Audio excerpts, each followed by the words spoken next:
ಕೋಲಾರ ಜಿಲ್ಲೆಯ ಕೆಜಿಎಫ್ ತಾಲೂಕಿನ ಕ್ಯಾಸಂಬಹಳ್ಳಿ ಗ್ರಾಮದಲ್ಲಿ ಮಗು ಮತ್ತು ಅಪ್ಪ ಮಗಳು ಹೊಟ್ಟೆಗಾಗಿ ಭಿಕ್ಷಾಟನೆ ಮಾಡ್ತಾ ಇದ್ದಂತಹ ಸಂದರ್ಭದಲ್ಲಿ ಆಸರೆಗಾಗಿ ಬೀದಿ ಬದಿಯ ಬಸ್ ಶೆಲ್ಟರ್ನಲ್ಲಿ ಜೀವನವನ್ನ ಸಾಗಿಸ್ತಾ ಇದ್ದಾರೆ. ಕಳೆದ 20 ವರ್ಷಗಳಿಂದ ಸೂರು ಇಲ್ಲದೆ ಜೀವನ ಸಾಗಿಸ್ತಾ ಇರುವಂತಹ ವಿಚಾರ ಮಾತು ಬಾರದ ಅಪ್ಪ ಮಗಳ ವ್ಯಥೆ ನೋಡಿದ್ರೆ ಜನಪ್ರತಿನಿಧಿಗಳು ಅಧಿಕಾರ ವರ್ಗ ಹಾಗೆ ಸರ್ಕಾರ ನಿರ್ಲಕ್ಷ್ಯ ದರ್ಶನವನ್ನ ತಾಳಿರುವಂತದ್ದು. ಪ್ರಮುಖವಾಗಿ 25 ವರ್ಷಗಳಿಂದ ಇದೇ ಗ್ರಾಮದಲ್ಲಿ ಭಿಕ್ಷಾಟನೆ ಮಾಡಿ ವಾಸ ಮಾಡ್ತಾ ಇದ್ದಾರೆ. ಇಬ್ರು ಕೂಡ ಮೂಗರು ಆಗಿರುವಂತಹ ಹಿನ್ನೆಲೆಯಲ್ಲಿ ತಮ್ಮ ಕಷ್ಟಗಳನ್ನ ಸರ್ಕಾರಕ್ಕೆ ತಲುಪಿಸೋದಕ್ಕೆ ಸಾಧ್ಯವಾಗ್ತಿಲ್ಲ. ಖಾಸಗಿ ಜಾಗದಲ್ಲಿ ಗುಡಿಸಲು ಹಾಕೊಂಡು ಜೀವನವನ್ನ ನಡೆಸ್ತಾ ಇದ್ದಾರೆ. ಆದರೆ ಖಾಸಗಿಯವರು ಇವರನ್ನ ಒಕ್ಕಲೆಬ್ಸಿದ ಮೇಲೆ ಇವರಿಗೆ ಬಸ್ ಶೆಲ್ಟರೇ ಮನೆಯಾಗಿದೆ ಅಂತ ಹೇಳಿದ್ದಾರೆ. ನಮಸ್ಕಾರ. ಏನಂದ್ರೆ ಇವತ್ತಿನ ದಿವಸ ನಮ್ಮ ಕ್ಯಾಸಂಬಳಿಯಲ್ಲಿ ಇವರು ಮೂಗರಿಬ್ರು, ಮಗಳೂ ತಂದೆ ಇಬ್ರು ಮೂಗರು. ಇವ್ರು 20 ವರ್ಷಗಳ ಮೇಲ್ಪಟ್ಟು ಈ ಹುಡುಗಿ ಹುಟ್ಟಿದಾಗಲಿಂದ ಎಲ್ಲಿದ್ದಾರಂತೆ. ಇವ್ರು ತಾಯಿ ಕೂಡ ಅಲ್ಲಿ ಉಳಿದಿದ್ದಾರಂತೆ. ಗುಡಿಸ್ಲಾಕೊಂಡು ಜೀವನ ಮಾಡ್ತಾ ಇದ್ರು. ಆ ಖಾಸಗಿ ಜಮೀನಲ್ಲಿ ಗುಡಿಸ್ಲಾಕೊಂಡು ಜೀವನ ಮಾಡ್ತಾ ಇದ್ರು.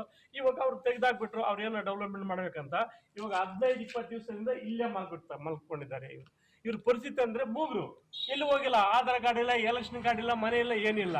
ಆ ಗುಡಿಸ್ಲಾಕೊಂಡೇ ಜೀವನ ಮಾಡ್ತಾ ಇದ್ದಕ್ಕೋಸ್ಕರ ನಾವು ಮಾನ್ಯ PDO ಮೇಡಮ್ನವ್ರಿಗೆ ಅರ್ಜಿ ಕೊಟ್ಟಿದ್ದೀವಿ. ಏನಂದ್ರೆ ಈ ತರ ಇದೇ ಪ್ರಾಬ್ಲಮ್, ಇವ್ರಿಗೆ ಒಂದು ಅನುಕೂಲ ಮಾಡಿಕೊಡಿ ಅಂತ ಕೊಟ್ರೆ ಆಯಮ್ಮನ PDOನವರು ನಮ್ಮ PDOನವ್ರಿಗೂ ಕೊಟ್ಟಿದ್ದೀವಿ, ನಮ್ಮ EO ಸಾಹೇಬ್ರಿಗೂ ಕೊಟ್ಟಿದ್ದೀವಿ, ನಮ್ಮ ತಹಸೀಲ್ದಾರ್ಗೂ ಕೊಟ್ಟಿದ್ದೀವಿ, ನಮ್ಮ MLAವ್ರಿಗೂ ಕೊಟ್ಟಿದ್ದೀವಿ, ನನಗೆ ಸಮಾಜ ಕಲ್ಯಾಣ ಇಲಾಖೆಗೂ ಒಂದು ಕೊಟ್ಟು ಬಂದಿದ್ದೀವಿ. ಯಾರು ಇದುವರೆಗೂ ಕ್ರಮ ತಗೊಂಡಿಲ್ಲ. ಇವ್ರು ಹೆಚ್ಚು ಕಮ್ಮಿ ಆಯ್ತು ಅಂದ್ರೆ ಹೆಂಗೆ ಇಲ್ಲಿ ಇದು ಮಲ್ಕೊಳ್ತಾರಲ್ವಾ. ನಮ್ಮ ಮೇಡಮ್ನವ್ರು ಏನ್ ಹೇಳ್ತಾರಂದ್ರೆ ಇವರು ನಮ್ಮ ಡಿಪಾರ್ಟ್ಮೆಂಟ್ನವ್ರು ಕಳಿಸಿದ್ರೆ ಇವ್ರು 20 ವರ್ಷ ಇದ್ದಾರೆ ಅಂತ ಕೊಟ್ಟಿದ್ದಾರೆ. ಎರಡನೇದು ಅಲಮಾರಿಗಳಂತ ಕೊಟ್ಟಿದ್ದಾರೆ. ಊರಿನವರೆಲ್ಲ ನೆನ್ನೆ ಕಳ್ಸಿದ್ವಿ. ನಾವು ಕಳ್ಸಿದ್ರೆ ಹೌದು ಕೊಟ್ಬಿಟ್ಟಿದ್ದೀವಿ ಅಂತ. ಅಲಮಾರಿಗಳಂದ್ರೆ ಹೆಂಗಾಗುತ್ತೆ? ಇವ್ರಿಗೇನು ಅನುಕೂಲ ಮಾಡಿಕೊಡ್ಬೇಕಿಲ್ವಾ? ಸರ್ಕಾರದಿಂದ ಬರುವ ಸವಲತ್ತುಗಳು ಇಂಥವ್ರಿಗೆಲ್ಲ ಒಂದು ಇದೆಯಲ್ವಾ? ಏನಾದ್ರು ಒಂದು ಜಾಗ ಕೊಡಿ ಅಂದ್ರೆ ಕೊಟ್ಟಿಲ್ಲ, ನಮ್ಮ ಹತ್ರ ಇಲ್ಲ, ಪಂಚಾಯತಿನಲ್ಲಿ ಇಲ್ಲ ಹೋಗ್ತೀವಲ್ವಾ. ಆದ್ರಿಂದ ಮಾಧ್ಯಮದವರು, ನಮ್ಮ ಜನಪ್ರತಿನಿಧಿಗಳು ಕೆಲವರು ನಮ್ಮ ಸೈಡ್ ಕೊಟ್ಟರೆ ನಾವು ಮನೆಗಳು ಕಟ್ಟುವ ಅಂತ ಹೇಳ್ತಾರೆ. ಸುಮಾರು ಜನ ಆದ್ದರಿಂದ ಮಾಧ್ಯಮ ಬೇಡಿಕೊಳ್ಳದೆ ಇಂಥವ್ರಿಗೆ ಅನುಕೂಲ ಮಾಡಿ ಚೆನ್ನಾಗಿರುತ್ತೆ.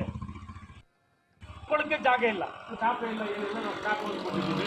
ಇವ್ರಿಗೆ ಅನುಕೂಲ ಹೆಚ್ಚು ಕಮ್ಮಿ ಆಯ್ತು ಅಂದ್ರೆ ಇದೇ ಕ್ಯಾಸಂಬಳಿ ಕೂಡ 60 ವರ್ಷ ಹುಡುಗಿಯದು ಕೂಡ ಮುದುಕಿಯನ್ನ ಕಾಲುಗಳಿಲ್ಲ ಅಂತ ಮನೆ ತಗೊಂಡೋಗಿ ರೇಪ್ ಮಾಡಿ ಸಾಯಿಸ್ಬಿಟ್ಟು. ಅವಾಗ ಸಬ್ ಇನ್ಸ್ಪೆಕ್ಟರ್ ಹೇಳಿದ್ರು, ಇವ್ರು ಏನಂದ್ರೆ ನಮ್ಮ PDOನವರು ಸಬ್ ಇನ್ಸ್ಪೆಕ್ಟರ್ಗೆ ಫೋನ್ ಮಾಡಿದ್ದಾರೆ, ಇವ್ರನ್ನ ಹಾಸ್ಟೆಲ್ ಎತ್ಕೊಂಡೋಗಿ ಆಗ್ಬಿಡಿ ಅಂತ. ಇವ್ರು ಒಬ್ರಿಗೊಬ್ರು ಬಿಟ್ಕೊಡಲ್ಲ. ಇವರು ಇಲ್ಲಾಂದ್ರೆ ಆಶ್ರಮಕ್ಕೆ ಕರ್ಕೊಂಡೋಗಿ ಬಿಡ್ತಾ ಇದ್ವಿ, ಒಬ್ರಿಗೊಬ್ರು ಬಿಟ್ಕೊಡಲ್ಲ. ಇಲ್ಲೆಲ್ಲ ಇದು ಮಾಡ್ತಾರೆ, ರಾತ್ರಿ ಹೊತ್ತು ಮಲ್ಕೊಳ್ತಾ ಇದ್ರು. ಇವ್ರಿಗೆ ಅನುಕೂಲ ಮಾಡಿಕೊಡಿ. ನಿಮ್ಮ ಕಡೆಯಿಂದ ನೀವು ಪ್ರೆಜರ್ ಮಾಡಿದ್ರೆ ಸರ್ಕಾರಕ್ಕೂ ಇಂಥ ಕೆಲವು ಭ್ರಷ್ಟಾಧಿಕಾರಿಗಳಿಗೆ ನಾವೇನಂದ್ರೆ ಬೇಡ್ಕೊಳ್ಳೋದೇನೆಂದ್ರೆ ನಿಮ್ಮಂಥವ್ರೆಲ್ಲ ಇಂಥವ್ರಿಗೆ ಬುದ್ಧಿ ಕಲಿಸ್ಬೇಕು. ಆಯಮ್ಮನಿಗೆ ಹೇಳಿದೆ, ನೀವೊಂದು ಮಹಿಳೆ ಅಲ್ವಾ, PDO ರಶ್ಮಿ ಅಂತಿದ್ದಾರೆ. ಆಯಮ್ಮನಿಗೆ ಕೇಳಿದೆ, ಜಾಗ ಇಲ್ಲ, ನಾವೇನ್ರಿ ಮಾಡೋದು ಅಂತ ಹೇಳ್ತಾರೆ. ಊರಿನವರೆಲ್ಲ ಕರ್ಕೊಂಡೋಗಿ ನೆನ್ನೆ ಆಯಮ್ಮನಿಗೆ ಹೇಳಿದ್ದೀವಿ, ಸಾರ್ ಈ ಊರಿನಲ್ಲಿ ಇದ್ದಾರೆ ಅಂತ ಹೇಳ್ಬಿಟ್ಟು. ಊರಿನವ್ರು ಕೂಡ ಹೇಳಿದ್ರು, ಆಯ್ತು ನಾವೇನಾದ್ರೂ ಒಂದು ಮಾಡೋಣ ಅಂತ ಹೇಳ್ಬಿಟ್ಟು ಚೇರ್ಮನ್, ವೈಸ್ ಚೇರ್ಮನ್ ಎಲ್ಲ ಕರೆಸಿ ಮಾತಾಡಿದ್ರು.